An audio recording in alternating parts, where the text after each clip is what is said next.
In this video, I'm going to talk about the newest holding in my dividend portfolio that I recently added. I'll also go into why I bought it, as well as all of the impressive features that led me to starting a small position in it. Right now it offers a dividend yield of about 10%, and despite being a newer company, has already been able to grow their distributions a few times. My newest holding is the Blackstone Secured Lending Fund, ticker BXSL. It's a business development company that primarily invests in first lien senior secured debt of private US companies. This company was launched in 2018 and today have over $12 billion worth of investments in small and middle market companies. So they've already become one of the largest BDCs in the sector in a pretty short amount of time. As you could guess by their name, this company is managed by Blackstone, the largest alternative asset manager in the world. As of September of this year, Blackstone has a grand total of $1.1 trillion worth of assets under management. It says on their website that this BDC is managed by their credit and insurance team who have been managing credit investments for nearly 20 years. They claim their platform provides scale, deep relationships, access to insights and expertise, and value-added operational support for borrowers. There's a lot of really impressive things that this BDC has to offer, and I'll go into every reason why I decided to pick up shares of this company. I just mentioned that it's now one of the biggest BDCs out there, currently in the top 5 for this sector. And there's a few reasons why I prefer the larger BDCs. In most cases, it's a sign that they've done really well from a performance perspective. These companies have to pay out 90% of their earnings to shareholders in the form of dividends. That doesn't leave much left over to do things like grow their investment portfolios. So if these businesses have been picking good investments, then their portfolios will naturally grow. It also usually means more safety. A larger portfolio usually means better diversification, and it'll take more investments to fail before their dividend becomes at risk. Blackstone Secured Lending Fund is not only big, but it has what's likely the lowest non-accrual rate in the industry as of right now. According to their most recent quarter, BXSL had a non-accrual rate of just 0.2%. This is the percentage of investments that aren't earning the BDC interest due to the borrower's inability to pay back their loan.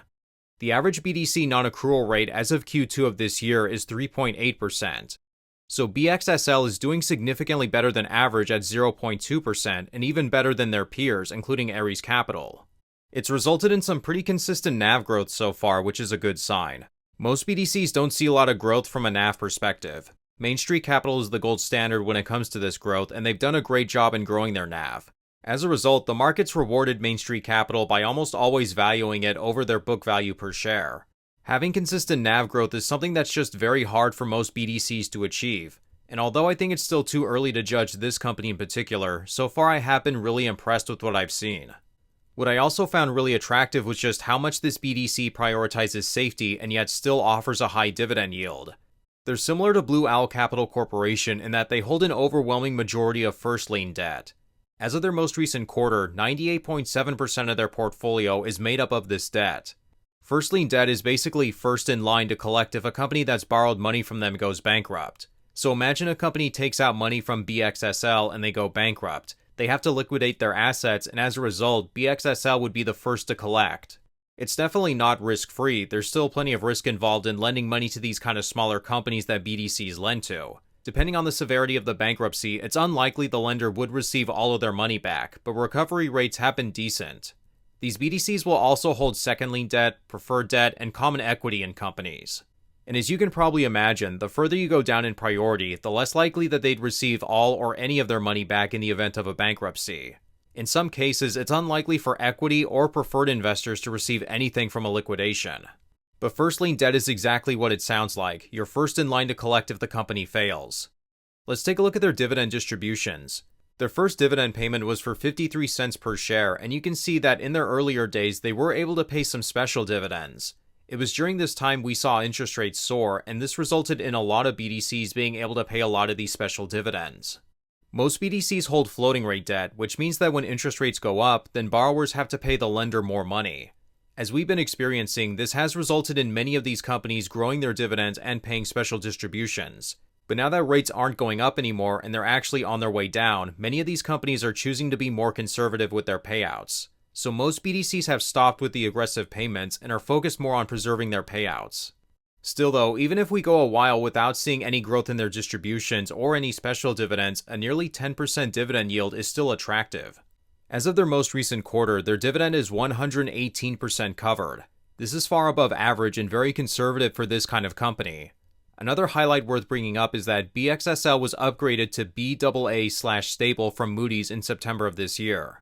There's several benefits to having a higher rating from a credit agency. The higher the rating, the safer the investment's considered.